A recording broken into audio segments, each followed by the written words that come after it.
हरि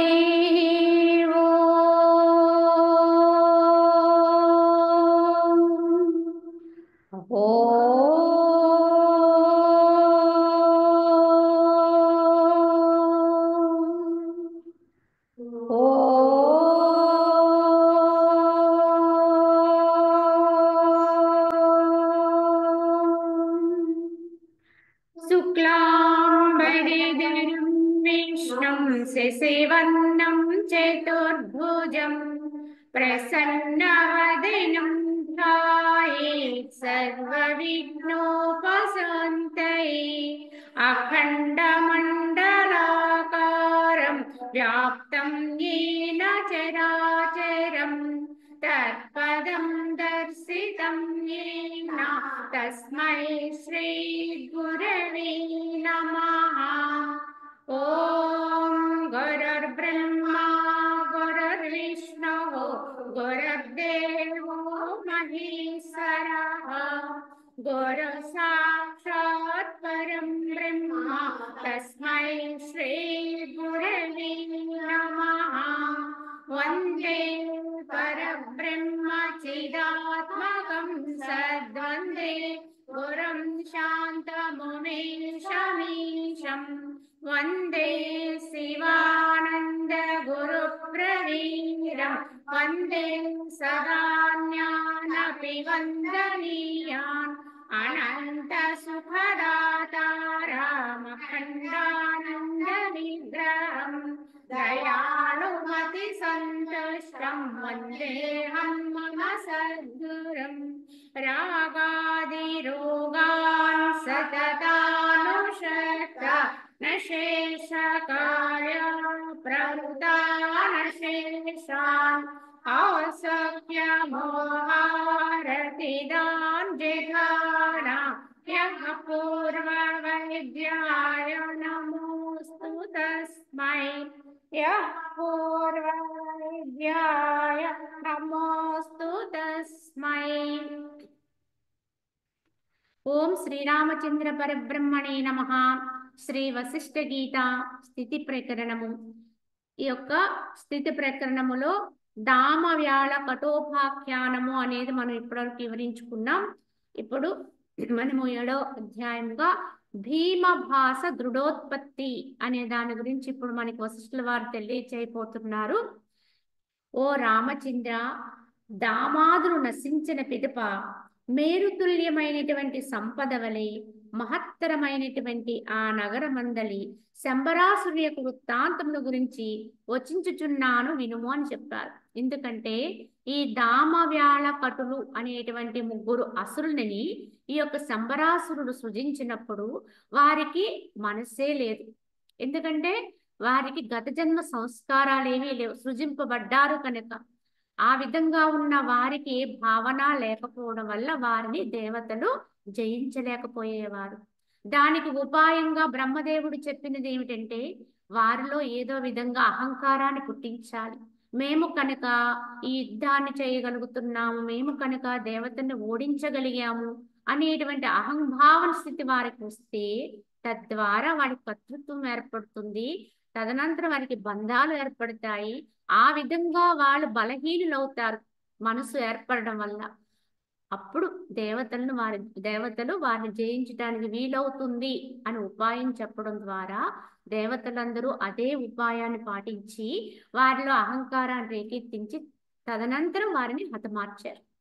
అయితే ఈ దామవ్యాళ కటులు 3 కూడా నశించిన పిదప శంబరాసురుడు ఏమి చేశాడో చెప్తూ ఇప్పుడు మనకి ఈ భీమభాస దృఢోత్పత్తి అనే దాని గురించి ఇప్పుడు మనకి తెలియజేస్తున్నారు.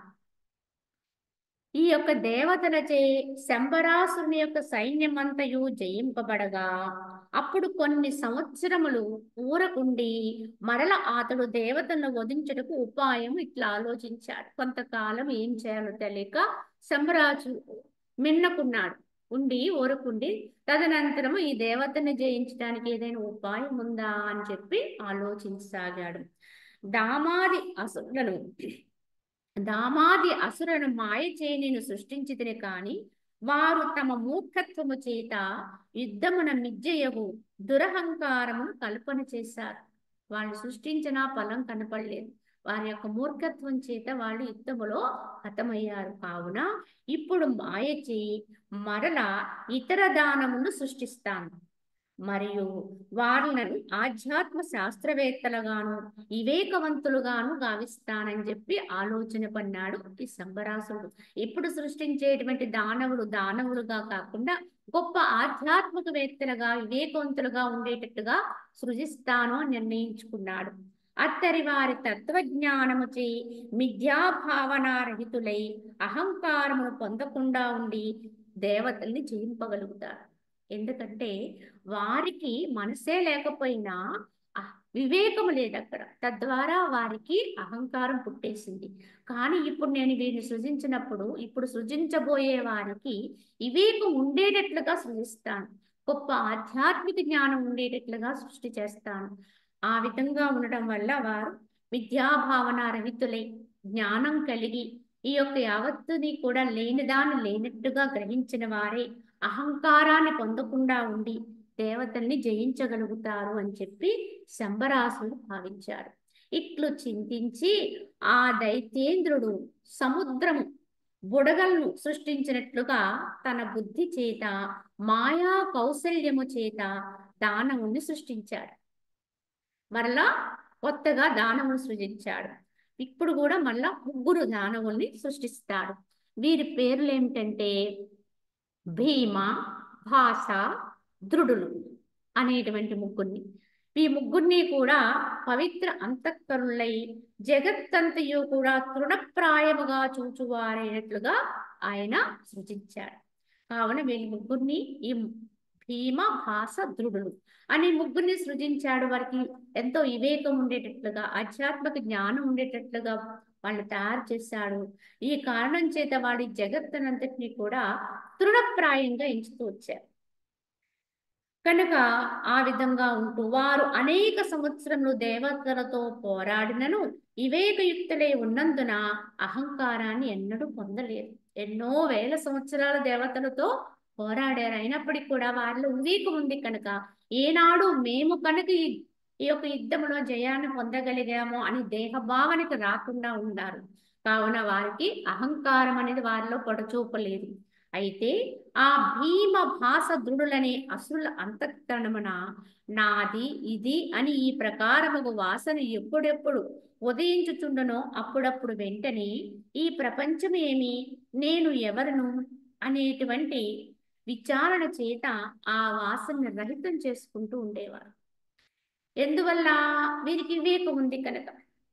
వీరి అంతఃకరణములో ఎప్పుడైనా సరే నాది ఇది అది అనేటువంటి ఏమాత్రం వాసనలు ఎప్పుడైనా లేచినప్పటికి కూడా పొడచూపినప్పుడు కూడా ఎప్పుడెప్పుడు ఉదయిస్తాయో అప్పుడప్పుడు వెంటనే అసలు ఈ ప్రపంచం ఏమిటి, జగత్తేమిటి, అసలు నేనెవరిని, ఎంతవరకు సత్యము అనేటువంటి ఆధ్యాత్మ విచారణ చేసి ఆ విచారణ బలం చేత వాటన్నిటిని రహితం చేసుకుంటూ ఉండేవారు. వాసనని ఎప్పుడు వచ్చే వాటిని అప్పుడే రహితం చేసుకుంటూ ఉండేవారు. ఈ శరీరం అనేది అసత్తై ఉన్నది, దేవతలు అసత్తై ఉన్నారు, ఇంకా వీడెవడు నేనెవడు అంతయు మిథ్యే అనేటువంటి విచారణ చేత ఆ భీమ భాషాదులకు భయాదులు నేనే లేకుండా ఉండేవి. ఎన్నడూ కూడా ఈ యుద్ధము అసత్యమే, నేను అని చెప్పబడుతున్నటువంటి దేహ రూపులుగా ఉన్న ఈ భీమభాసద్రుడులు అనేవారు అసత్యమే, ఈ విధితో యుద్ధం చేస్తున్నటువంటి దేవతలు అసత్యమే.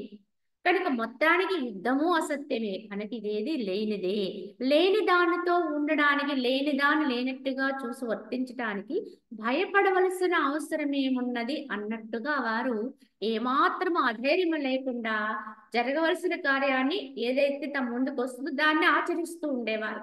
యుద్ధం అనేది చేయాలి కనుక యుద్ధాన్ని చేసేస్తూ ఉండేవారు. కానీ ఏనాడు వాళ్ళకి భయం అనేది దరిచేరేది కాదు ఇట్టి విచారణ చేత. కనుక నేను అనేదానికి నాశనము లేదు కనుక నన్ను ఎవ్వరూ ఏమీ చేయలేరు. ఏదైనా ప్రమాదం వస్తే ఈ భీమ ఆశస్త్రుడు అనే దేహానికి ఏదైనా నాశనత్వం ఉందేమో కానీ నాకు లేదు అని వివేకంతో ఉండేవారు కనుక వారికి ఏ రోజు కూడా ఏ విధంగానూ కూడా భయం అనేది ఉండేది కాదు.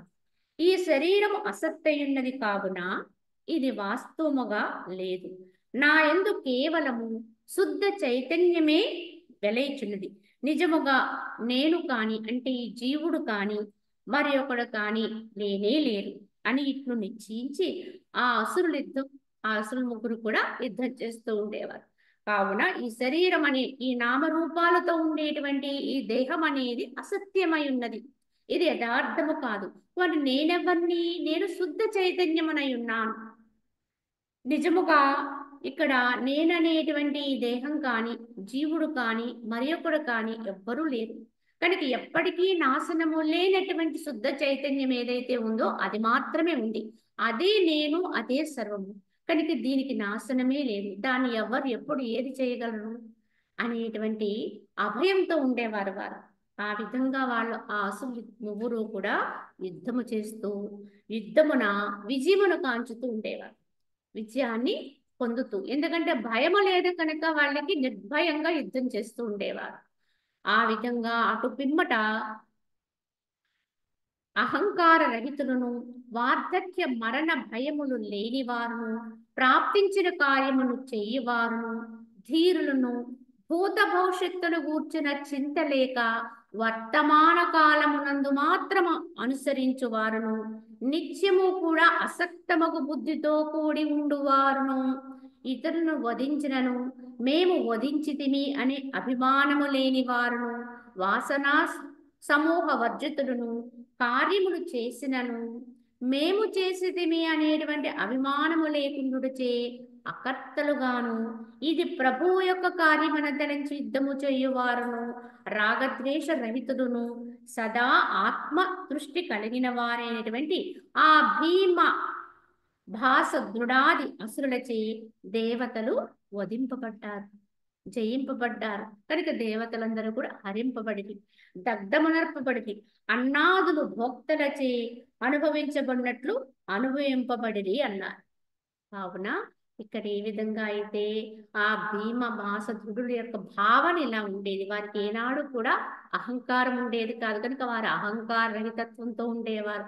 వార్ధక్యము, మరణము ఇత్యాది భయాలు వారిలోకి ఏనాడు రాలేదు. కనుక ఈ దేహం మోక్షానికి వచ్చే అవస్థలన్నీ కూడా నావి కాదన్నట్టుగా వర్తించేవారు. కనుక దీనికి వచ్చేటువంటి దేహం అనేది నశించడం అనే అవస్థ కూడా నాది కాదు.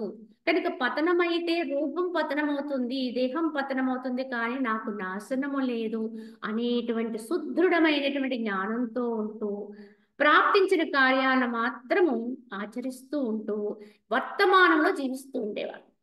ఎప్పుడు ఏది ప్రాప్తమైతే దాన్ని ఆచరించేస్తూ ఉండేవారు. అప్పటికి మాత్రమే అది, ఆ నిమిషానికి మాత్రమే, ఆ క్షణానికి మాత్రమే దాన్నిగా ఆచరిస్తూ ఏనాడు దేనికి కూడా వాళ్ళు కర్తృత్వాన్ని వహించేవారు కాదు. ఇది నేను చేస్తున్నాను, నా వల్ల జరిగింది అనేటువంటి అభిమానాన్ని కానీ అహంకారాన్ని కానీ దరిచేరనిచ్చేవారు కాదు. కనుక వారెన్నడూ కూడా కర్తలుగా ఉండేవారు కాదు. దేనికి కూడా అకర్త అంటే అన్నీ చేస్తూ కూడా ఏది చెయ్యని వారుగా ఉండేవారు. ఏది నేను చేస్తున్నాననేటువంటి భావన లేకుండా ఉండేవారు. కనుక వారిలో ఎక్కడ రాగద్వేషాలు అనేవి పొడచూపేవి కాదు. ఇది ప్రియమోది అప్రియం అనేది ఉండేది కాదు. ఈ విధంగా వాళ్ళు అకర్తలుగా ఉంటూ ఉండేవారు. ఇది ప్రభువు యొక్క కార్యము అన్నట్టుగా ఎవరి చేతను నిర్దేశింపబడితే ఆదేశింపబడి వర్తిస్తున్నట్లుగా దేహాన్ని వర్తింపచేస్తూ ఉండేవారు. ఈ విధముగా వారు రాగద్వేష రహితులై ఆత్మదృష్టిಯನ್ನು స్థిరపడినటువంటి వారై ఆ భీమ భాసదుడు దేవతల్ని వధించుతూ ఉండేవారు. కనుక ఈ విధంగా వారి చేత దేవతలు వధింపబడ్డారు, హరింపబడ్డారు. కావున వారి పట్ల వీరికి విజయం సంభవించింది. ఈ విధంగా అంతటా అన్నాదులు భోక్తలచే అనుభవింపబడినట్లుగా అనుభవింపబడిని. ఏ విధంగా అయితే ఆ అన్నాదుల్ని అనుభవిస్తూ, భోక్త అంటే దాన్ని అనుభవించేవాడు ఎలా అయితే వాటిని అనుభవిస్తూ ఉంటాడో ఆ విధముగా ఈ జగత్ కార్యాలన్నింటినీ కూడా యథాప్రకారం ఏ విధంగా జరగాలో ఆ విధంగా ఆహారాన్ని భుజిస్తూ తాను అనుభవించువాడే ఉంటాడో అదే విధంగా ఈ జగత్ కార్యాన్నింటిని కూడా నిర్వహిస్తూ తానుగా ఉండేవాడు, ఆ భోక్తగా ఉండేవాడు అంతే. ఈ విధంగా ఈ భీమభాసదుడు ముగ్గురు కూడా దేనిని అంటని వారి అన్నీ చేస్తూ యుద్ధ కార్యాన్ని ఆచరిస్తూ కూడా దాని చేత ఎటువంటి ప్రభావానికి లోనయ్యేవారు కాదు. ఏ విధమైన గుణాలు వారికి అంటేవి కాదు. అయితే అంతటా భీమభాసధుడులచే సమ్మర్దింపబడిన ఆ దేవతా సైన్యమంతా కూడా హిమాలయము నుండి గంగా నది వలె వేగముగా పరిగిడి పారిపోసాగారు. ఈ దేవతలందరూ కూడా రాక్షసుల యొక్క బలం ముందు ఆగలేక వీగిపోతూ ఆ దేవతా సైన్యం అంతా కూడా హిమాలయంలోని గంగా నది ఎలా అయితే అధాటుగా కిందకి పడిపోతుందో అదే విధముగా వారందరూ కూడా వేగముగా పారిపోసాగారు. అప్పుడు వాయువు చేపీడితమగు మేఘపంక్తి పర్వతమును ఆశ్రయించినట్లుగా ఆ దేవతా సైన్యము క్షీరసాగరమును సైనించినటువంటి విష్ణు భగవాన్ని ఆశ్రయించారు. ఈ దేవతా సైన్యం అంతా కూడా వారికి దిక్కులేక దీనార్తుడుగా ఆర్తులై ఆ యొక్క శరణాగత వత్సడుగా చెప్పినటువంటి శ్రీమన్నారాయణ్ణి వారందరూ కూడా ఆశ్రయించారు.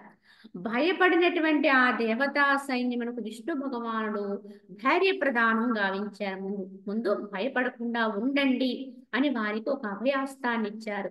పిదప మహేంద్రాది కుల పర్వతములను ఎగరగొట్టబడు అకాల ప్రళయం వలె విష్ణు శంబరాసురులకు భయంకరమైన యుద్ధము సంభవించింది.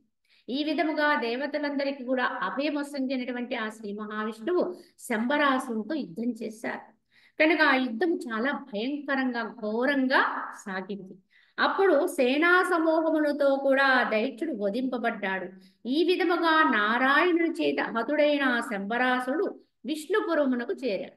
ఎందుకంటే ఆ యొక్క భగవత్ తత్వంతో ఉండే విష్ణుతత్వం ఏదైతే ఉందో ఆ విష్ణు భగవానుడి చేత హతుడైనటువంటి ఆ శంబరాసుడు విష్ణుపురానికి చేరుకున్నాడు. వాయువు దీపమును శమింపజేయునట్లు ఆ ఘోర యుద్ధమున విష్ణు భగవానుడు భీమభాసదుడులకు విదేహ కైవల్య ప్రాప్తిని వసంగారు. ఆ విధముగా సాక్షాత్తు శ్రీ మహావిష్ణువు దిగి వచ్చి యుద్ధం చేస్తే తప్ప ఆ భీమభాసదుడు ముగ్గురు కూడా జయించటానికి అసాధ్యులైపోయారు దేవతలకి. అలాగే శంబరాసుడు కానీ ఆయనే దిగివచ్చి ఆ యొక్క శంబరాసురుడితో ఘోరమైన సంగ్రామం చేసి అందులో ఈ యొక్క శంబరాసురుడు సైన్య సహితుడై, ఎందుకంటే అతనికి ఉన్నటువంటి అనేక మంది సైన్య సమూహంతో కూడి ఈ భీమభాసదుడులతో కూడి శంబరాసురుడిని వధించాడు విష్ణు. కానీ శంబరాసురుడు చేతిలో వధింపబడిన ఈ యొక్క విష్ణువు చేతిలో వధింపబడిన శంబరాసురుడు విష్ణుపురానికే చేరుకున్నాడు. అదే విధముగా ఆ విష్ణుమూర్తి యొక్క చేతిలో హతులైన ఈ భీమభాసదుడు ముగ్గురిని కూడా విదేహ కైవల్యాన్ని ప్రాప్తింపచేశారు. ఎందుకంటే వాళ్ళకి ముక్తి తథ్యం, వాళ్ళు ఏది కూడా ఎన్నడూ తీసుకోలేదు కనుక ఏది నేను చేశానే కర్తృత్వము లేదు వారికి. కావున ఒక ఎలా ఉన్నారు వాళ్ళు అంటే జీవన్ముక్తత్వ స్థితి, అంటే వర్తిస్తూ మోక్షములోనే జీవించారు కనుక వారి దేహ పతనానంతరం కూడా వారికి ముక్తినే ప్రసాదించారు. కనుక వారికి విదేహ ముక్తి లభ్యమైంది. ఇంకా వాళ్ళకి ఎన్నడూ జన్మకు వచ్చేటువంటి అగత్యము లేనిటువంటి స్థితిని వారికి ప్రాప్తింపచేశారు. కాబట్టి ఓ రామచంద్ర, వాసనల చేతనే మనస్సు బాధింపబడుచున్నది, వాసన రాహిత్యము చేతనే ముక్తిని పొందుచున్నది. ఈ కారణమున నీవు వివేకము ద్వారా వాసనారాహిత్య స్థితిని తప్పక సాధించుము అని శ్రీరాముడితో చెప్పారు వశిష్ఠుల వారు.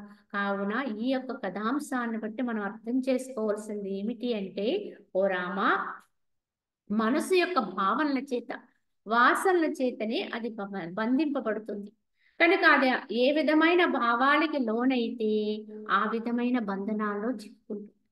కనుక ఏ భావన లేనటువంటి అభావ స్థితిలోకి వెళితే ఆ మనస్సు కనుక వాసనలు లేనటువంటి స్థితిలోకి వెళితే అది ముక్తిని అందుకుంటుంది, మోక్షం యొక్క స్థితిని అనుభవిస్తుంది. కావున నీవు వివేకము ద్వారా వాసనారాహిత్య స్థితిని తప్పక అనుసరించు, సంపాదించు. ఇది మనము కొని తెచ్చుకోవాల్సినటువంటి విధానము. ఎందుకంటే ఇది మనకి దానంతటా అది ప్రాప్తమయ్యే విధానం కాదు. ఎందుకంటే జన్మకు వచ్చిన ప్రతి ఒక్కరికి వాసనలు ఉంటాయండి. ఎందుకు ఉంటాయి అంటే మనస్సు అనేది ఉంది, సంస్కారాలని ఉన్నాయి కనుకనే మనం జన్మకొచ్చాం. ఈ జన్మ తీసుకున్నాము అంటే తప్పకుండా సంస్కారాలు ఉంటేనే ప్రారంధం ఉంటేనే ఈ జన్మకొచ్చాం. కనుక జన్మకొచ్చాం కనుక సంస్కారం ఉంది కనుక వాసనలు ఉంటాయి, వాటి ప్రభావం ఉంటుంది. కనుక ఇప్పుడు మనం సాధించవలసినది ఏమిటి అంటే ఈ వాసనారాహిత్య స్థితిని ప్రయత్నంతో సాధించాలి. ఎవరికి వాళ్ళని దానంతట అది ఎవ్వరికి రాదండి. ప్రయత్నము లేకపోతే ఈ వాసనారాహిత్య స్థితిని పొందడం అనేది దుర్లభం. ప్రయత్నించిన వారికి దొరకడమే కష్టం. అలాంటిది ప్రయత్నమే చేయని వారికి రావడం అనేది అసాధ్యం. కనుక ఇటువంటి వాసనారాహిత్య స్థితిని అనుభవించుట కొరకే సాధకుడు నిరంతర ప్రయత్నపరుడై ఉండాలి అని చెబుతూ శ్రీరామచంద్రుడు కూడా ఈ విషయాన్ని తెలియజేస్తూ సత్యమును బాగుగా విచారించుడుచే అంటే యథార్థ దర్శనము చే వాసన అనేది సంపూర్ణముగా క్షయించిపోవు. వాసనా క్షయము చే మనసు తైలము లేని దీపము వలె నశించిపోవును అన్నారు ఇక్కడ. అంటే ఏమిటి?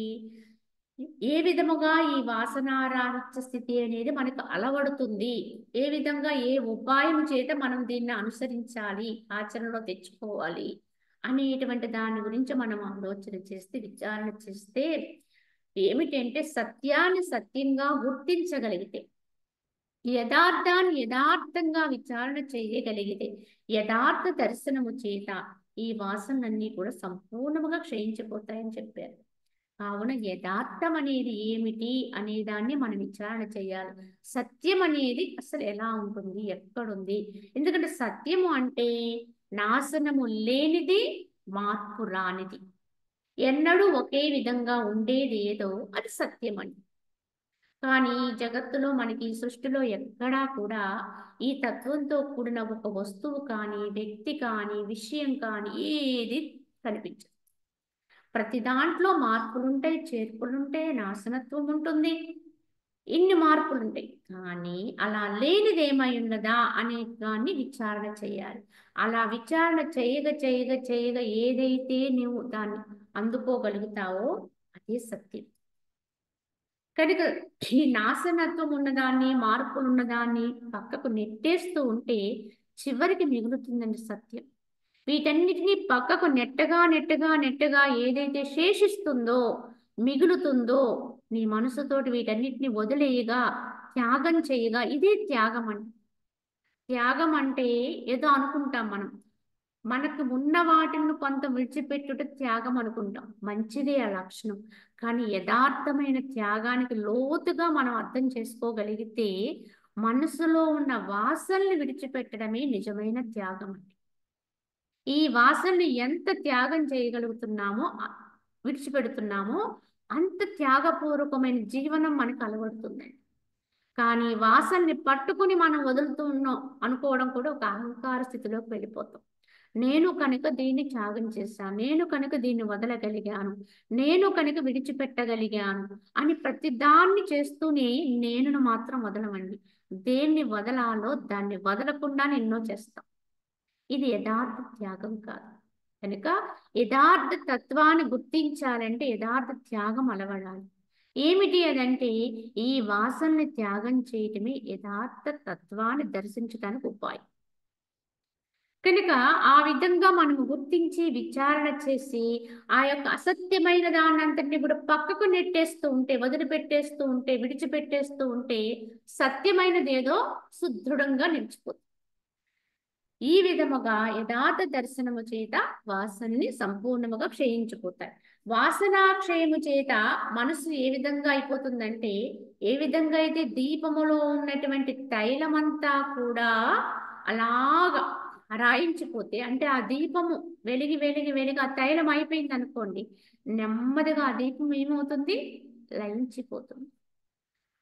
కనుక గనువైపోయింది అని చెబుతారు, అది నశించిపోతుంది. అలా మనస్సు కూడా గనువైపోతుంది. కనుక పూర్ణ సద్రూపాత్మ ఏ దృశ్యమును భావించుచున్నదో అది దృశ్యం ఒకంతైనను సత్యము కానీ కాదు. ఈ యొక్క దృశ్యాన్ని మనం భావన చేస్తూ ఉన్నామో ఆ దృశ్యం అంతా కూడా ఒకంతైనను కూడా యథార్థం కాదు. కనపడుతుంది, వినపడుతుంది, సృష్టించబడుతుంది అని మనం అనుకుంటున్నాం. అంటే దర్శిస్తున్నాం, సృష్టిస్తున్నాం అన్నీ కూడా ఈ విధంగా పంచభూతాలతో కూడినటువంటి ఈ యొక్క తత్వాన్ని పంచ ఇంద్రియాలతోటి గ్రహిస్తూ ఉన్నాం. కానీ ఇదేది సత్యం కాదు. ఈ ఇంద్రియాలతో గ్రహించి తెలుసుకునే విషయాలు ఏవి కూడా యథార్థము కాదు, శాశ్వతం కాదు. వాటిలో అనిత్యత్వం ఉంది, అశాశ్వతత్వం ఉంది. ఇది గుర్తించి ఏది సత్యము కాదు. అట్టి దృశ్యం యొక్క భావనయు దృశ్య రూపమే కావున అది లేనిదే అవుతుంది. కనుక ఈ దృశ్యము ఉంది అనుకునే భావనంతా కూడా భావన ఉన్నప్పుడు ఇది ఉంటుంది. కనుక ఈ యొక్క భావన ఎప్పుడైతే తొలగుతుందో దృశ్యం లేనిదైపోతుంది. కనుక భావన ఉంటే అది ఉంటుంది, దాని పట్ల భావన ఉంటే, భావన లేకపోతే అది తొలగిపోతుంది. ఈ రీతిగా శేషించేటువంటి సద్రూప చిదాత్మ యొక్క దర్శనని సత్యమును కూర్చున్నటువంటి విచారణ, యథార్థ దర్శనం. కనుక యథార్థ దర్శనం చేయాలంటే ఎట్టి విచారణ చెయ్యాలి అనే దాన్ని తెలియచేస్తూ ఈ యొక్క దృశ్యము, ఈ ఇంద్రియాలతో చూస్తున్న, వింటున్న, రకరకాల ఇంద్రియాలతో అనుభవిస్తున్న దృశ్యం యావత్తూ కూడా నాశవంతమైనదే, మార్పులకు లోనయ్యేదే అనేది మనము గ్రహించాలి, అర్థం చేసుకోవాలి. క్రమేపీ మనం విచారణ చేస్తే, ఈ విధంగా గమనిస్తే ప్రతి దాంట్లోనూ కూడా ఈ నాశనత్వం అనేది ఇమిడి ఉంది అని మనకు తెలుస్తుంది. అలాగే మార్పులు జరుగుతాయని కూడా తెలుస్తుంది. ఏదైనా సరే ఎన్నడూ ఒక్కలా ఉండేది ఏదీ లేదు. ఇది మనం ఏ చిన్న విషయాన్ని నుంచి అయినా గ్రహించుకోవచ్చు. మనం రోజు దినచర్యలో అనుభవించేటువంటి పదార్థాల నుంచి, విషయాల నుంచి, వ్యక్తుల నుంచి ఎన్నో తెలుసుకోవచ్చు, మనం గ్రహించుకోవాలి. కానీ మనకు ఆ సూక్ష్మ దృష్టి ఉండాలండి, అంతర్దృష్టి ఉండాలి, అంతరములో ఉండి చూడగలిగేటువంటి విధానం ఉండాలి. ఇదే జ్ఞాన దృష్టి. కనుక ఈ విధంగా చేయగలిగేది సమ్యక్ దర్శనం అని చెప్పొచ్చు. కనుక ఈ విధముగా సత్యమును గురించిన విచారణ మనము జరుగుతూ ఉండాలి, చేస్తూ ఉండాలి. ఈ జగత్తంతయు కూడా ఆత్మయే కావున ఎవడు దేనిని ఎచ్చట భావించును. ఈ రీతిగా త్రిపుటియే లేనందున ఇక భావన అనేదే లేదు. ఇట్లెరుంగుటియే సత్యమును గురించిన విచారణ లేక సమ్యక్ దర్శనము అంట. ఇంకా ఎలా విచారణ చేయాలో చెప్తున్నారు. ఎందుకంటే ఏదైనా సరే జరగాలి అంటే మూడు ఉండాలండి. ఎందుకు అంటే దృశ్యం ఉందనుకోండి, దృశ్యం అనేది చూడబడేది.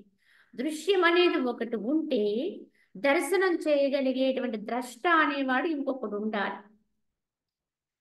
చూచేవాడు ఉండాలి, చూడబడేది ఉండాలి. ఈ చూచేవాడికి చూడబడేదానికి మధ్యలో చూడడం అనేటువంటి క్రియ జరగాలి. ఈ మూడు జరిగితేనే కర్మ అవుతుందండి. అదే మనము ఈ యొక్క వ్యవహారములో చేస్తున్నటువంటి ఈ యొక్క జగత్తులో వర్తిస్తున్నటువంటి వర్తనం అంతటికీ కూడా ఈ మూడే కారణం. ఈ ద్రష్ట, దృశ్యము, దర్శనం, అలా ప్రతి దాంట్లోనూ మూడు ఉంటాయండి. కనుక ఈ యొక్క ఎవడైనా చెబుతున్నాడంటే వినేవాడు ఉండాలండి, చెప్పేవాడు ఉండాలి, వినేవాడు ఉండాలి, మధ్యలో క్రియ జరగాలి. ఇరువురి మధ్య అనుసంధాన క్రియ, వీడు చెబుతున్న దాన్ని వాడు గ్రహించేటువంటి క్రియ జరగాలి. ఈ మూడు జరిగితేనే అక్కడ ఒక కర్మాచరణ జరుగుతుంది. ఇందులో వినేవాడు లేడు అనుకోండి, అప్పుడు చెప్పేవాడు ఒక్కడు ఏమి చేయలేదు. కేవలము చెప్పేవాడే ఉన్నాడు అనుకోండి, వినేవాడు లేకపోయినా ప్రయోజనం లేదు. వినేవాడు ఒక్కడే ఉన్నాడు, చెప్పేవాడు లేకపోయినా ప్రయోజనం లేదు. వీరిరువురు ఉన్నారు కానీ మధ్యలో క్రియ లేదనుకోండి, ఆ యొక్క కర్మ నిర్వీర్యం. అంటే ఏది గ్రహించాలన్నా, ఏది జరగాలన్నా ఈ యొక్క వ్యవహారములో త్రిపుటి అన్నారు దీన్ని. ఈ మూడింటి యొక్క కలయికతో జరుగుతుందండి. ద్రష్ట, దృశ్యము, దర్శనము. కానీ ఇక్కడ గ్రహించుకోవాల్సింది ఏమిటంటే ఉన్నది ఒకే ఒక్క చైతన్యాత్మ, శుద్ధ చైతన్యము. అది తప్ప ఇంకేమీ లేదు అనే నిర్ణయానికి వచ్చిన వాడికైతే చూచేవాడిలో ఉన్నది అదే, చూడబడే దాంట్లో ఉన్నది అదే, చూస్తున్నాను అనే క్రియలో నడిచేటువంటి చైతన్యము అది. చూచేవాడిలో ఉన్న చైతన్యము అదే, చూడబడే దాంట్లో ఉన్న చైతన్యము అదే, మధ్యలో జరుగుతున్న క్రియలో ఉన్న చైతన్యము అది. ఇంకా వేరుగా ఏమీ లేదు. ఒకే చైతన్యము, ఒకే ఆత్మ, మూడింటిలో ఉండి మూడు తానే వ్యవహారం చేస్తుంది. ఇంక ఇప్పుడు భేదం ఎక్కడుంది చెప్పండి? ఇక్కడ చూచేవాడు ఎవడున్నాడు? చూడబడేది ఏముంది? చూస్తున్నాని క్రియ ఎక్కడుంది చెప్పండి? ఉన్నది ఒకే చేతి, ఒకే శక్తితో పనిచేస్తున్నాయి అనేది గ్రహించుకోగలిగితే ఇందులో భేదమే లేదు, తారతమ్యమే లేదు. కావున త్రిపుటే లేదు, మూడు లేవు ఇక్కడ.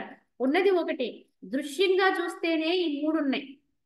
కానీ యథార్థంగా అంతర చైతన్యంగా చూస్తే ఈ మూడింటిలోనూ కూడా పనిచేస్తున్న శక్తి ఏకం, ఒక్కటే అనేటువంటి భావన ఎవరికైతే ఉంటుందో వారి దృష్టిలో త్రిపుటియే లేదు, ముగ్గురు లేరు, అప్పుడు ఏకం ఒక్కటే. కావున లేనందున ఇంకా భావన అనేది లేనే లేదు. కనుక దేని గురించి భావన చేయాలి?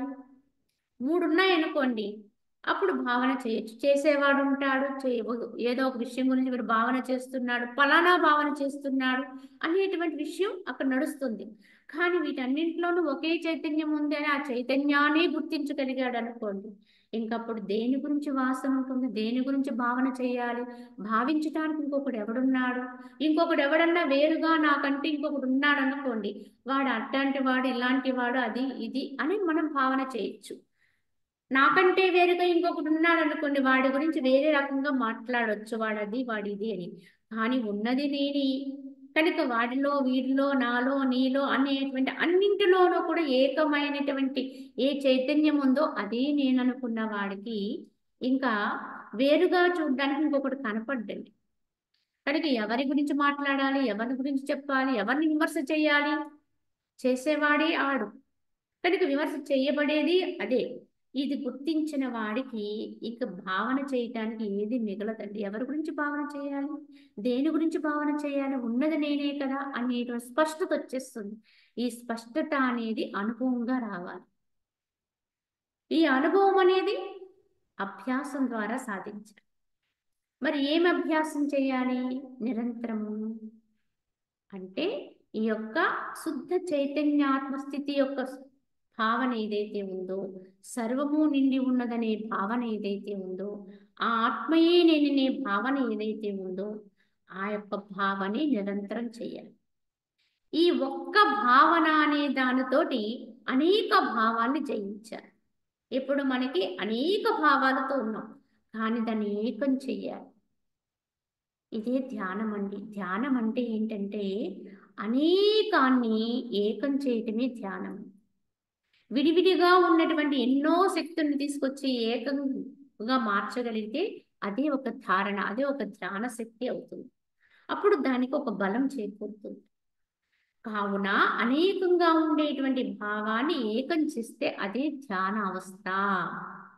కనుక అనేకానికి పోతున్న మనస్సుని ఏకంగా మార్చడానికి ఒక విచారణ, విశ్లేషణ అవసరం. కనుక అనేకంగా అవడానికి ఇక్కడ ఏమీ లేదు, ఇంకొకటి లేదు.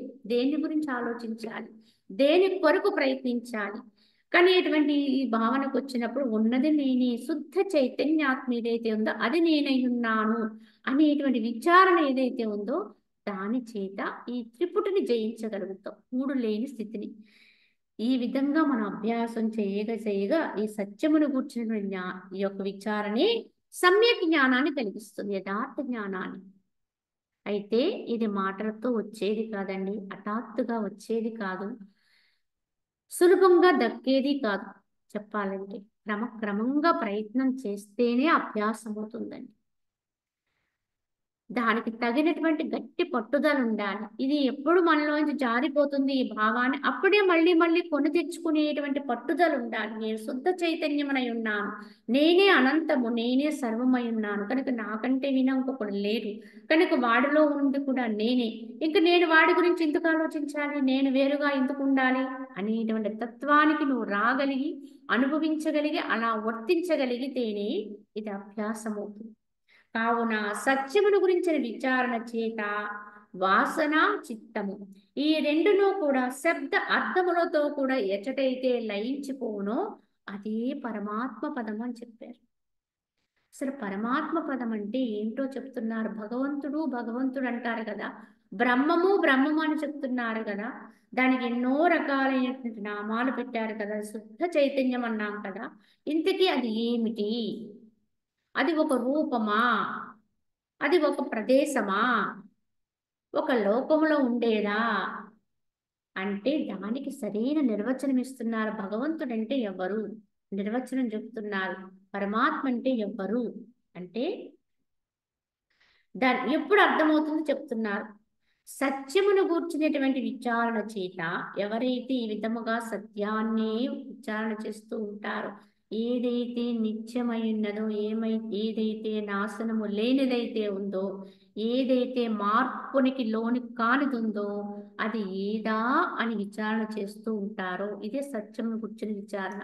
ఇలా విచారణ చేత ఈ యొక్క వాసనలు, చిత్తము ఈ రెండూ కూడా శబ్ద అర్థములతో కూడా లయించిపోతాయో.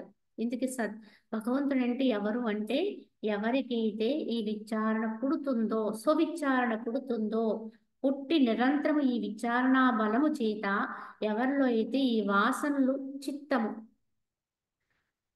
ఎందుకంటే ఈ యొక్క చిత్తమే మనస్సు, ఈ వాసనలే దానికి బలాన్ని ఇచ్చేది.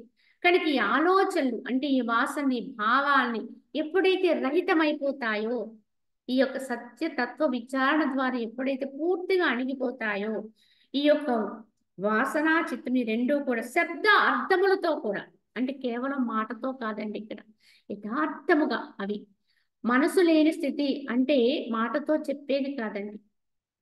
మాటతో మనసు లేని అభావ స్థితి అన్నారనుకోండి, అది మనకి ఏమర్థమవుతుంది? ఏమీ అర్థం కాదు. అసలు ఆ అభావాన్ని అనుభవిస్తే అప్పుడు నీకు అర్థమవుతుంది ఆ భావం అంటే ఎలా ఉంటుంది, అమనస్కం అంటే ఎలా ఉంటుంది. అది నువ్వు అనుభవిస్తే నీకు అర్థమవుతుంది. అందుకని ఇక్కడ ఏం చెప్తున్నది, ఎండో కూడా శబ్ద అర్థములతో కూడా ఎక్కడైతే లయించిపోతాయో, అణిగిపోతాయి వాసనలు, చిత్తము ఎక్కడైతే శబ్దార్థాలతో అదంటూ వేరే లేకుండా ఎక్కడైతే అణిగిపోతాయో, అట్టి స్థితిని పరబ్రహ్మము అంటారు, పరమాత్మ పదము అంటారు. అంటే పూర్తిగా మనసు లేని స్థితిలో ఎలా ఉంటామో అదే భగవంతుడండి. పూర్తిగా అమనస్కత్వం వస్తే, సిద్ధిస్తే ఏ రకంగా అయితే ఆ యొక్క స్థితి ఏర్పడుతుందో దాన్ని బ్రహ్మీ స్థితి అంటారు, బ్రహ్మము అంటారు. ఇది అనుభవించిన వారికి ఈ బ్రహ్మం యొక్క తత్వమా అది అర్థం చేసుకోగలిగే స్థితి ఏర్పడుతుంది. పూర్తిగా అవగాహన, అనుభవం అవుతుంటుంది, అర్థం కాదండి, అనుభవిస్తూ ఉంటాడు, దాని రుచిని గ్రోలుతూ ఉంటాడు, అనుభవిస్తూ ఉంటాడు. ఇదే యథార్థ దర్శనం, సమ్యక్ దర్శనం. మనసు లేనటువంటి అవస్థను తెచ్చుకోగలిగితేనే భగవంతుని యొక్క స్థితి అనేది మనకి అనుభవానికి వస్తుంది, అనుభవంతో గ్రహించగలుగుతాం. కనుక వాసనలచే చుట్టబడినచో చిత్తం ఈ సంసారమున స్థితి కలిగి ఉంటుంది. ఆ చిత్తమే వాసన నుంచి విడివడితే విముక్తిని పొందుతుంది. అంటే బంధములో ఉండేది అదే చిత్తము, మోక్షాన్ని అనుభవించేది అదే చిత్తము. ఎందుకు ఈ బంధ మోక్షాలు ఎవరికండి? నాకా అంటే నేను అనుకునేటువంటి, నేనని భ్రమిస్తున్నటువంటి దేహానిక, లేకపోతే అసలైన నేనైనటువంటి ఆత్మకా అనేది ప్రశ్నించుకుంటే యథార్థంగా ఆత్మకి ఎన్నడూ బంధము లేదు కనుక దానికి మోక్షం కూడా అవసరం లేదు. బంధం ఉంటేనే మోక్షం అనేది అవసరం అవుతుంది. అసలు ఆత్మరీత్యా అయితే ఎవ్వరికి, దేనికి, ఎందుకంటే ఎవ్వరు అనేది కాదు, దేని ఎందున్న ఆత్మైన ఒక్కటే కనుక దానికి బంధమే లేదు. బంధమే లేదు కనుక దానికి మోక్షం అవసరం లేదు. అంటే అది ఉన్నది మోక్షంలో ఉంది. బంధము లేదు అంటే అర్థం ఏంటి? ముక్తిలోనే ఉంది, మోక్షంలోనే ఉన్నామని అర్థం. ఈ విధముగా బంధము లేనప్పుడు మోక్షం అనే స్థితి అనుభవానికి వస్తుంది. కనుక ఆ చిత్తమే వాసన నుండి విడిపడినచో విముక్తిని పొందనున్నారు. అంటే వాసనలతో కూడుకుంటే ఆ చిత్తమే బంధనాల్లో ఉంటుంది. వాసనలు ఏమీ లేనటువంటి స్థితిని అనుభవిస్తే అదే చిత్తం వెంటనే ముక్తిలోకి వెళ్ళిపోతుంది. మరుపు తెరుపు అంతేనండి.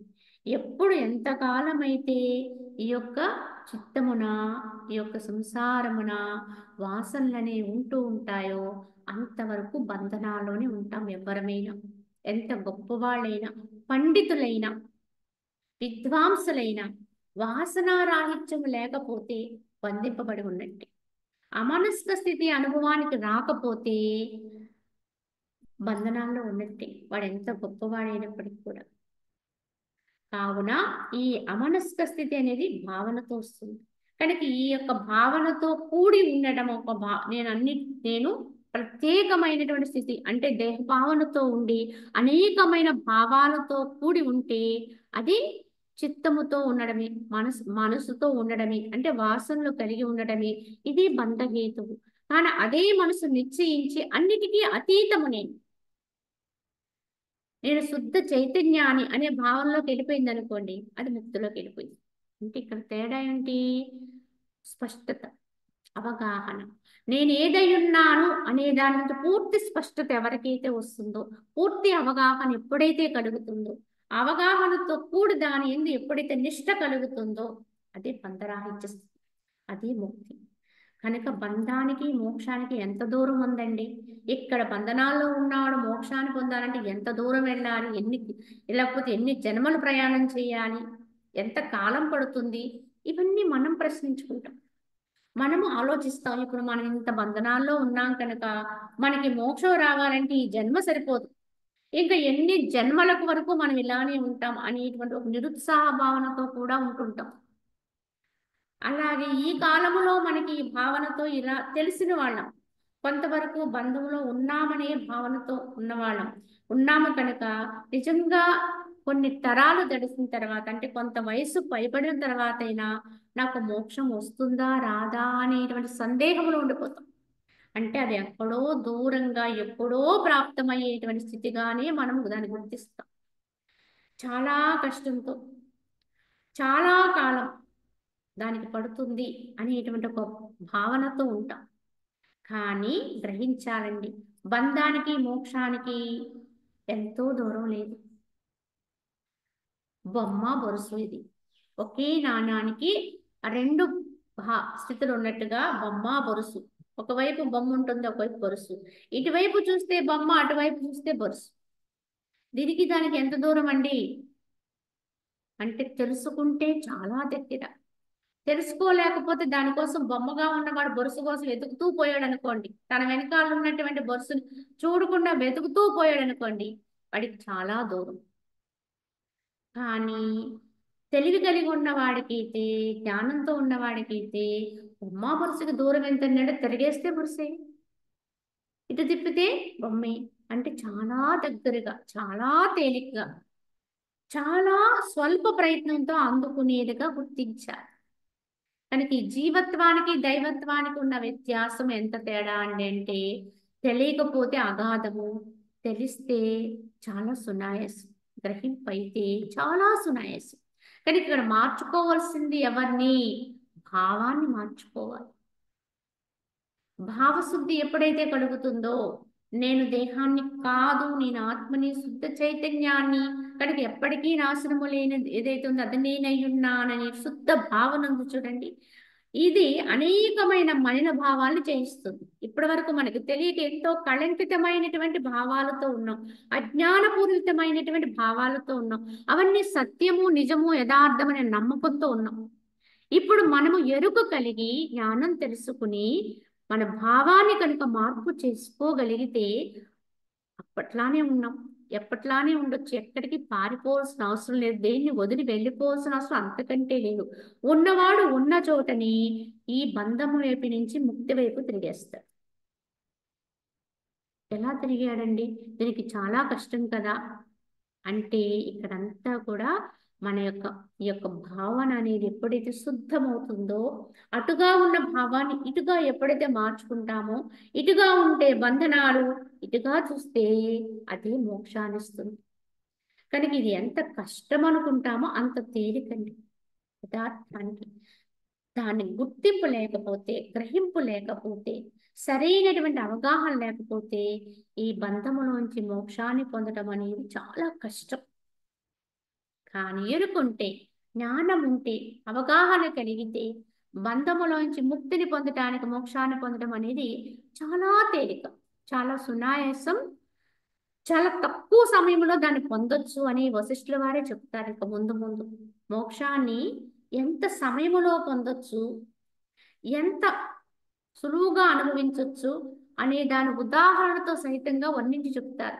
రెండింటికి వ్యత్యాసం ఎక్కడుందో అది గుర్తించాలి. కావున వివిధ ఘటపటాకారములతో చిత్తము ఈ ప్రపంచమున స్థితి పొంది ఉన్నది. దాన్ని బాలుని యొక్క మిథ్యావేతాళ వలె శీఘ్రముగా శమింప చేయాలి. కావున ఏం చెయ్యాలి? ఈ విధమైనటువంటి ఘటపటాదులతోటి, ఆకారాలతోటి, అనేక రకాలైన కదలకుండా కదులుతూ ఉన్నటువంటి ఎన్నో రకాల ఆకృతులతో చిత్తము ఈ ప్రపంచమున స్థితి పొంది ఉన్నది. ఈ ఆకృతులన్నీ సత్యమనేటువంటి నమ్మకములో అది స్థిరంగా ఉన్నది. దానిని బాలుని యొక్క మిథ్యావేతాళ వలె శీఘ్రముగా శమింప చేయాలి. మరి ఆ విధముగా అనేకమునందు వర్తిస్తున్నటువంటి ఈ చిత్తాన్ని, ఈ ప్రపంచమంతటినీ కూడా సత్యమని నమ్ముతున్నటువంటి ఈ చిత్తాన్ని ఏ విధంగా అయితే చిన్న బాలుడు తెలియక ఆ యొక్క భూతం ఉంది అని ఎలా అయితే నమ్మి భయపడుతూ ఉంటే వాడి భయాన్ని తొలగించడానికి ఎన్నో ఉపాయాలు పన్ని వాడి భయాన్ని తీసేసే ప్రయత్నం చేస్తాము. అటువంటి ప్రయత్నముల చేతనే ఈ చిత్తములో కూడా మన భావాన్ని శుద్ధి చేయాలి. అక్కడ బాలుడికి ఎందుకు భయం వేసింది? ఎరుక లేకపోవడం వల్ల. అక్కడ బాలుడు ఆ యొక్క బేతాళము లేకపోయినా, ఆ దెయ్యము లేకపోయినా ఉన్నట్టుగా భ్రమించడం వలన భయపడ్డాడు. అలాగే ఈ జగత్తులో కూడా ఎవరమైనా సరే భ్రమతోటి భయాన్ని పొందుతున్నాం.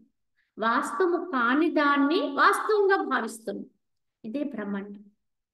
వాస్తవం కాని దాన్ని వాస్తవంగా భావనలో పెట్టుకుని అదే సత్యం అని దానికోసమే ఎంపల్లాడుతూ అందులోనే పడి కొట్టుకుంటూ ఉంటాను చూడండి. ఇదంతా కూడా మరి ఎలా ప్రాప్తమైనది అంటే తెలియకపోవడం, భ్రమామాత్రంగా ఉండడం, అజ్ఞానం అన్నారు దీన్ని. ఈ అజ్ఞానాన్ని జయించాలంటే ఎందులోకి రావాలి? జ్ఞానంలోకి రావాలి. చీకట్లో ఉన్నవాడు ఎందులోకి రావాలి?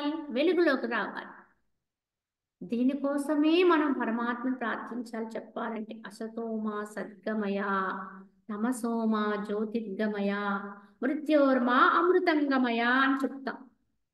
కనుక చీకట్లో ఉన్న నన్ను వెలుగులోకి నడిపించు, అసత్యములో ఉన్న నన్ను సత్యం వైపు నడిపించు, మృత్యుతత్వంలో ఉన్న నన్ను అమృతత్వం వైపు నడిపించు అని అడుగుతున్నాం. కానీ రోజు ఆయన్ని ఈ మాట చెప్పి అడుగుతున్నాను తప్ప మన భావాన్ని మార్చుకునే ప్రయత్నం చేయకపోతే ఫలం ఏముంటుంది చెప్పండి? అక్కడే ఉంటాం. ఎన్ని మార్లు అడిగి నువ్వు ప్రయత్నించకుండా, ఆ భావాన్ని మార్పు చేసుకోకుండా అసత్యములో ఉన్నానని ఒప్పుకుంటున్నావు. మరి సత్యం వైపు వెళ్ళాలి కదా. అసత్యములో ఉన్న నన్ను సత్యములోకి నడిపించాలని అడుగుతున్నా ఆ శక్తిని. మనం నడిపించాలి అంటే మనమే ప్రయత్నించాలి కదా. అసత్య భావనతో ఉన్నాం. ఇప్పుడు సత్యము కాని దాన్ని పట్టుకుని సత్యమని నమ్ముతున్నాం. అదే సత్యం అనుకుని ఆ భ్రాంతిలో పడి కొట్టుకుంటూ అనేక దుఃఖాన్ని, క్లేశాన్ని అనుభవిస్తున్నాడు ఈనాడు మానవుడు. ఎంత గొప్పవాడైనా, ఎన్ని ఉన్నవాడైనా, ఎన్ని రకాలైన భోగభాగ్యాలు తొలతూగేవాడైనా దుఃఖోపశమనాన్ని పొందలేకపోతున్నాడండి. ఎప్పుడు వాడికి ఉండేది దిగులు, దీనత్వం, ఏదో రకమైన వ్యధలు, క్లేశాలు, శాంతి లేని స్థితి, అశాంతి. మరి దీన్ని బట్టి అర్థం చేసుకోండి, శాంతి లేకపోతే సుఖమే లేదు కదా. మరి ఈ భోగాలు భాగ్యాలన్నీ దేని కొరకంటే ఎవడైనా ప్రశ్నిస్తే సుఖాల కొరకు అని చెప్తారు. కానీ సుఖం రావాలంటే ఏముండాలి? శాంతి ఉండాలి. మరి శాంతి లేని వాడికి ఇంక సుఖం ఎక్కడి నుంచి వస్తుంది? మరి శాంతి ఎలా వస్తుంది అంటే అసత్యాన్ని అసత్యంగా గుర్తించి వర్తిస్తేనే శాంతి వస్తుందండి ఎవరికి. అది గుర్తించలేనంత వరకు కూడా ఎంత గొప్పవాడికైనా వాడు అశాంతిలోనే ఉంటాడు. వాడు భౌతికంలో గొప్ప పదవిలో ఉండొచ్చు, లేదా ధన సంపార్జనలో గొప్ప శ్రీమంతుడై ఉండొచ్చు, కోటీశ్వరుడై ఉండొచ్చు, వాడికి భోగభాగ్యాలన్నీ ఉండొచ్చు, కానీ వాడికి శాంతి లేదు. శాంతి ఉండదు కనుక వాడి సుఖం కూడా ఉండదు, వాడికి దుఃఖమే దక్కుతుంది. కానీ ఎన్ని మారులు నువ్వు ఈ విధంగా అసతోమా సద్గమయ అని అడిగినా ప్రయత్నం కనుక చేయకపోతే ఎప్పటికీ మన యొక్క స్థితి మారదు. కనుక నోటుతో అడగటం కాదండి, యథార్థంగా చెప్పాలంటే నువ్వు అడిగితే నీకు ప్రాప్తింప చేసే దైవం ఎక్కడుంది? నీ లోపలే ఉంది. నిన్నుగా నడిపించే శక్తియే అది ఉండదు. కనుక నువ్వు ప్రార్థిస్తున్నావు, కానీ ఆ ప్రార్థించే జీవత్వంలోంచి దైవత్వంలోకి వెళ్ళే ప్రయత్నం అనేది స్వయంగా ఎవరికి వాళ్ళమే వారి యొక్క ఆత్మని ఉద్ధరించుకునే విధానంలోనే నడుచుకోవాలి. మన భ్రాంతిని వదిలి సత్యంలోకి వెళ్తూ ఉండాలి. ఎక్కడికక్కడ భ్రాంతి తత్వంతో చూడండి, బాలుడు బేతాళం పట్ల ఉండే భావాన్ని వదిలేసేటట్టుగా చెయ్యాలని చెప్పారు. బాలుడు ఈ బేతాళాన్ని ఎందుకు దెయ్యంగా ఆ బేతాళంగా భావించాడు? అక్కడ నిజంగా దెయ్యం ఉందండి అంటే అక్కడ ఏముండదు. వాడు ఒక చెట్టునో లేదా ఇంకెతరత్ర దేన్నో చూచి చీకటిలో దాన్ని గుర్తించక, దాని సరైన అవగాహన లేక దాన్ని దెయ్యము దెయ్యమని భయపడ్డాడు. ఇక్కడ ఒక 2 చేతులు ఊపుతూ ఉంది దెయ్యం, కదులుతూ ఉంది. ఇట్లా చెప్తూ ఉంటాడు. చెప్తూ ఉంటే అప్పుడు తెలివైన వాడు, గ్రహింపు ఉన్నవాడు, పెద్దవాడు అప్పుడు బాలుడికి ఏం చెప్పాలి? వాడి దగ్గర తీసుకెళ్ళి దాన్ని దేన్నైతే వాడు దెయ్యం అనుకుంటున్నాడో దాన్ని వాడిని పట్టి చూపి, ఇదిగో ఇది ఫలానా వస్తువు, ఇది ఫలానా, ఇది చీకట్లు ఇలా కనిపిస్తుంది, ఈ వెలుగు కనపడక ఈ విధంగా అది అనిపిస్తుంది కనుక ఇది నిజమైన దెయ్యం కాదు, ఇది యథార్థంగా దెయ్యం అనేది లేదు అని స్పష్టత వాడికి ఇవ్వాలి. ఇస్తే అప్పుడు తొలుగుతుందండి ఆ భయం. అది ఇవ్వలేదనుకోండి, వాడికి ఎంతకాలం ఉన్నా ఆ భయము పోదు. చివరికి ఆ భయం వల్ల వాడు మృత్యువును కూడా పొందేస్తాడు ఒక్కోసారి. అంత ఆ యొక్క భావన అనేది సరిగా లేకపోతే ఆ విధంగా మృత్యుతత్వంలోకి వెళ్ళిపోతుంది. అదే విధంగా ఈ యొక్క జనుడు కూడా దీన అవస్థలో ఉండి, దీనత్వంతో ఉండి, క్లేశాలతో ఉండి, బాధలతో ఉండి, భయాలతో ఉండి చస్తూ జీవిస్తున్నారు చూడండి.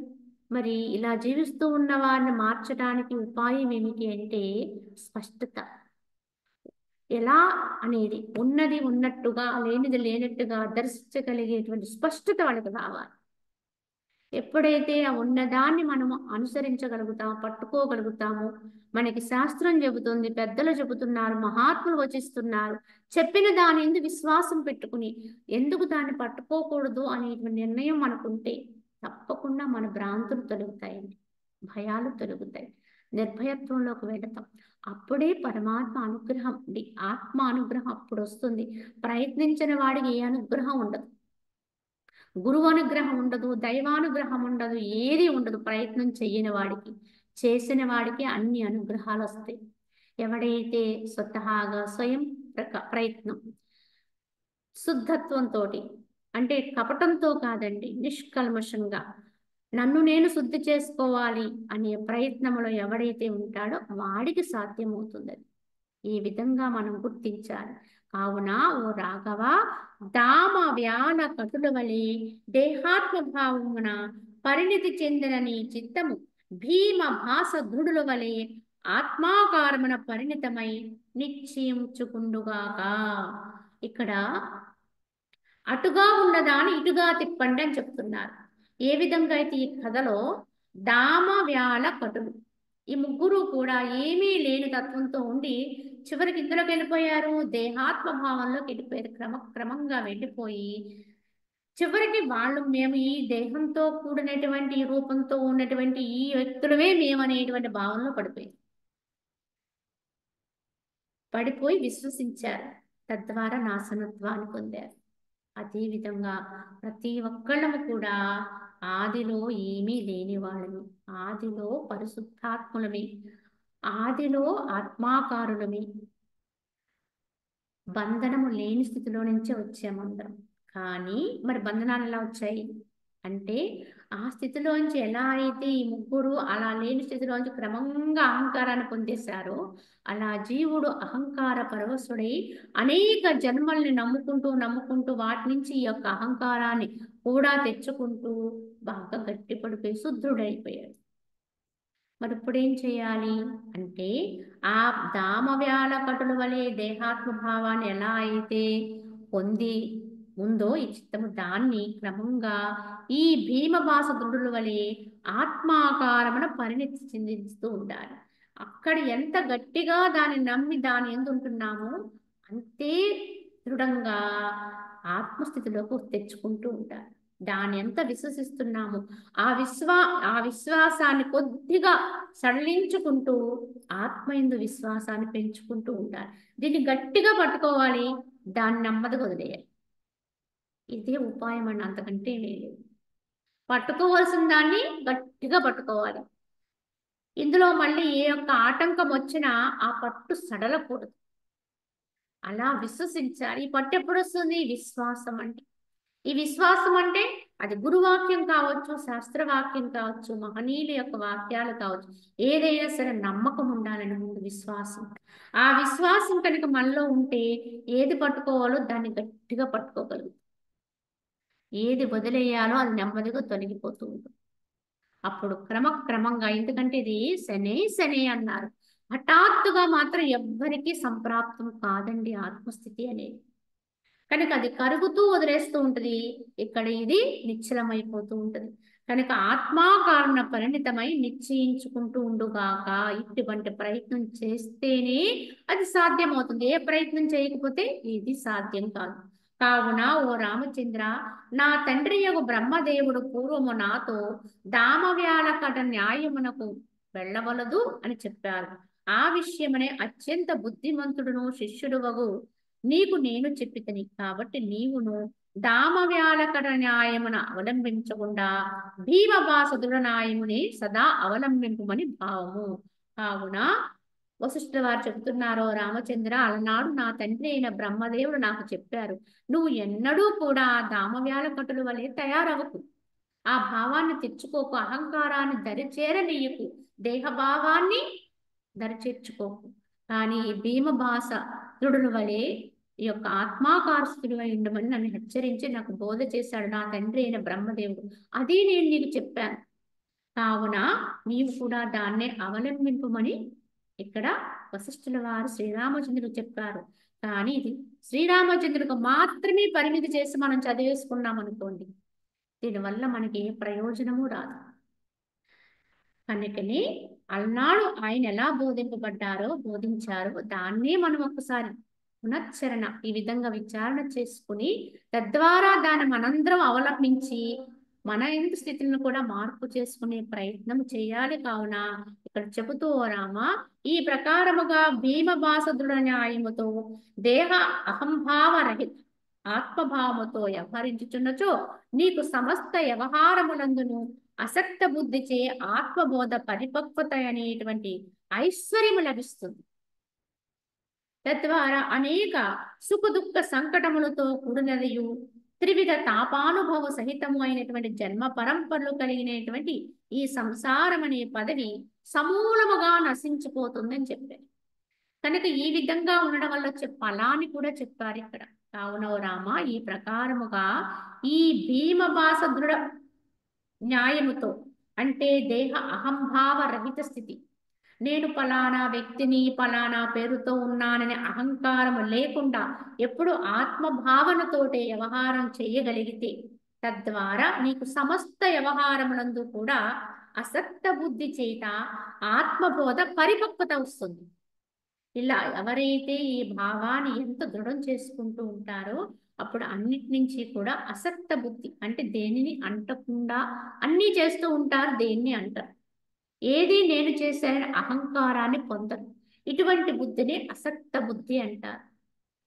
కనుక మీరు చేస్తూ ఉంటారు కానీ దేనికి కర్తలు కాదు. ఇటువంటి అసక్త బుద్ధి చేత ఆత్మబోధ పరిపక్వతకు వస్తుంది. ఇటు పరిపక్వత అనేటువంటి ఐశ్వర్యం అన్నారు. ఈ పరిపక్వతే ఐశ్వర్యం అండి ఎవరికైనా. ఈ అనుభవమే ఐశ్వర్యం ఎవరికైనా. ఈ ఐశ్వర్యం ఎవరి దగ్గర ఎంత ఉంటుందో, ఎంత గొప్పగా ఉంటుందో వాళ్ళు దీని అంత స్థిరంగా నిలబడతారు. దేనికి చెదిరిపోరు, అదిరిపోరు. భౌతికంలో మనకి ఎన్నో రకాలైనటువంటి తాయిలాలు ఉంటాయి, ఎన్నో దరిచేరి మనల్ని అటువైపు నడిపించడానికి రకరకాలుగా మనల్ని అవి ప్రయత్నం చేస్తూ ఉంటాయి. కానీ వాటి విధానంలో పడకుండా నిశ్చలంగా నిలబడాలి, ధైర్యంగా నిలబడాలి అంటే ఈ ఐశ్వర్యం ఉండాలి. ఇది గొప్ప ఐశ్వర్యం, ఈ అసక్త బుద్ధిని చేకూర్చుకోవడం. ఇది బుద్ధి యోగం అని చెప్పొచ్చు. దదామి బుద్ధి యోగం అన్నారు. కానీ ఈ బుద్ధి యోగం అనేది భగవంతుని యొక్క అనుగ్రహం వల్ల వస్తుంది అన్నారు. కావున ఎవరైతే అటువంటి ప్రయత్నపరుడై నిరంతరం దాని కొరకు పాటుపడతాడో అటువంటి వాడికి ఈ బుద్ధి యోగం చేకూరుతుంది. ఆ ఐశ్వర్యం లభిస్తే అనేక సుఖ దుఃఖ సంకటములతో కూడినటువంటి త్రివిధ తాపానుభవములతో కూడిన సంసారం నుంచి వాడు ఉద్ధరింపబడతాడు. ఈ సంకటాలన్నిటి నుంచి కూడా, జన్మ పరంపరలన్నిటి నుంచి కూడా సమూలముగా వాడు ఉద్ధరింపబడతాడని చెప్పారు. కనుక ఎవరు ప్రయత్నిస్తే వారికి తప్పకుండా ఇది చేకూరుతుందని గ్రహించుకుని సదా మీ యొక్క మోక్షగాములుగా ఉన్నటువంటి ముముక్షువులు ఇటువంటి ప్రయత్న పరులై ఉండాలని హెచ్చరిస్తున్నారు. ఈ విధంగా మనకి చెప్పినటువంటి విధానాన్ని మరికొంత రేపు వచ్చే భాగంలో తెలియజేసుకుందాం. హరి ఓం తత్సత్.